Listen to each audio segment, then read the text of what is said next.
জানেন তো, কখনো কখনো শুধু একটা সংখ্যাই একটা গোটা গল্প বলে দিতে পারে। পশ্চিমবঙ্গের শিক্ষা ব্যবস্থায় এখন সেই সংখ্যাটা হলো ৫,০০০, মাত্র ৫,০০০ টাকার একটা জরিমানা। কিন্তু এই একটা সিদ্ধান্তই রাজ্য বোর্ড আর তার নিজের স্কুলগুলোর মধ্যে একটা বিরাট সংঘাত তৈরি করে দিয়েছে। চলুন আজের গভীরে গিয়ে পুরো বিষয়টা ঠিক কি সেটা একটু বোঝার চেষ্টা করি। তো এই ৫,০০০ টাকাটা আসলে কি? এটাই হলো সেই জরিমানা যা পশ্চিমবঙ্গ মধ্যশিক্ষা পর্ষদ মানে WBBSE নবম শ্রেণীর রেজিস্ট্রেশনের দেরি করার জন্য প্রত্যেক ছাত্রছাত্রীর উপর চাপিয়েছে। হ্যাঁ, ঠিকই শুনছেন, পার স্টুডেন্ট ৫,০০০ টাকা। আর এখান থেকেই বিতর্কের আসল শুরু। কিন্তু প্রশ্নটা তো উঠবেই, তাই না, যে একটা শিক্ষা বোর্ড কেন নিজের স্কুলগুলোকেই এত বড় অঙ্কের জরিমানা করছে? আর এর জবাবে স্কুলগুলোরই বা কি বলার আছে? আসুন এই প্রশ্নগুলোরই উত্তর খোঁজা যাক। আচ্ছা, সবার আগে বোর্ডের দিকটা একবার শুনে নেওয়া যাক। তাদের কথা অনুযায়ী এই পুরো ব্যাপারটা করা হয়েছে নিয়ম শৃঙ্খলা বজায় রাখার জন্য, আর অবশ্যই ছাত্রদের ভবিষ্যতের কথা ভেবেই। দেখুন, বোর্ডের যুক্তি কিন্তু বেশ সোজাসাপটা। প্রথমত, তারা বলছে এই জরিমানা কলকাতা হাইকোর্টের একটা নির্দেশের সঙ্গে সঙ্গতিপূর্ণ, মানে এর একটা আইনি ভিত্তি আছে। দ্বিতীয়ত, ব্যাপারটা এমন নয় যে হঠাৎ করে এটা চাপিয়ে দেওয়া হয়েছে। স্কুলগুলোকে নাকি ১০ মাস সময় দেওয়া হয়েছিল, আর তার সাথে বারবার সতর্কও করা হয়েছিল। আর সবচেয়ে বড় কথা, সময় মতো রেজিস্ট্রেশন না হলে ছাত্রছাত্রীরা তো পরীক্ষাতেই বসতে পারবে না। বোর্ডের তথ্য বলছে ৯,৩০০-র বেশি স্কুলের মধ্যে মাত্র জনা ৫০ স্কুল এই নিয়মটা মানতে পারেনি। আর এই অবস্থানটা আরও পরিষ্কার হয়ে যায় যখন WBBSE সভাপতি রামানুজ গাঙ্গুলি বলেন, এটা ছাত্রদের ভবিষ্যতের প্রশ্ন, তাই স্কুলগুলিরই দায়িত্ব। মানে বোর্ডের চোখে এই ব্যর্থতার দায়টা পুরোপুরি স্কুলগুলোর প্রশাসনিক অদক্ষতার ওপরেই পড়ছে।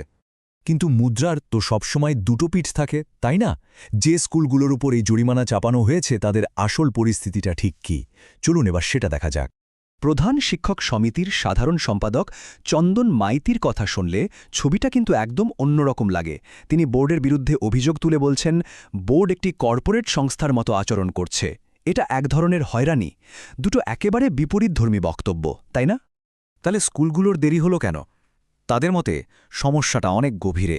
বেশিরভাগ স্কুলেই নাকি শিক্ষক আর শিক্ষাকর্মীর প্রচণ্ড অভাব। ফলে একজন প্রধান শিক্ষকের পক্ষে সবকিছু একা সামলানো খুব কঠিন হয়ে পড়ছে। আর তার উপর রয়েছে টাকার অভাব। সহজ কথায়, এত বড় জরিমানা দেওয়ার মতো টাকাই নেই স্কুলগুলোর কাছে। আর এই আর্থিক সংকটের কথা উঠলেই কিন্তু পুরো ছবিটা আস্তে আস্তে পরিষ্কার হতে শুরু করে। এই সংঘাতটা আসলে হঠাৎ করে হওয়া কোনো ঘটনা নয়, বরং এটা একটা সিস্টেমের ওপর দিনের পর দিন জমে থাকা চাপের ফল। আর সেই চাপের একটা বড় কারণ হলো এই সংখ্যাটা, মাত্র ২৪০ টাকা। ভাবতে পারছেন, প্রায় ১৫ বছর ধরে সরকারি স্কুলগুলো একজন ছাত্র বা ছাত্রীর কাছ থেকে বছরের সবচেয়ে বেশি এই টাকাটাই ফি হিসেবে নিতে পারে। এই স্লাইডটা দেখলেই পরিস্থিতিটা আরও পরিষ্কার বোঝা যায়। একদিকে দেখুন স্কুলের আয়, বছরে ছাত্রপিছু ওই ২৪০ টাকা, আর সরকারের দেওয়া কম্পোজিট অনুদান, যা কিনা দিন দিন কমছে। আর অন্যদিকে দেখুন বোর্ডের জরিমানা, রেজিস্ট্রেশনে দেরির জন্য ৫,০০০ টাকা, স্বীকৃতির পুনরুন্নবীকরণে দেরিতে ২,০০০, এমনকি একটা বানানের ভুলের জন্য ১,০০০ টাকা। আয় আর ব্যয়ের এই ফারাকটা সত্যি চোখে পড়ার মতো। আর শুধু টাকার অভাব নয়, লোকবলেরও প্রচণ্ড সংকট। অনেক গ্রামের স্কুলে তো ৫০%-রও বেশি শিক্ষক আর শিক্ষাকর্মীর পদ খালি পড়ে আছে। এই অবস্থায় এত প্রশাসনিক কাজ সামলানোর দায়িত্বটা কে নেবে? প্রশ্নটা কিন্তু থেকেই যায়। সব মিলিয়ে পরিস্থিতিটা এখন একটা অমীমাংসিত জায়গায় এসে দাঁড়িয়েছে। একদিকে বোর্ড নিয়মের কথা বলছে, আর অন্যদিকে স্কুলগুলো তাদের কঠিন বাস্তবতার ছবিটা তুলে ধরছে।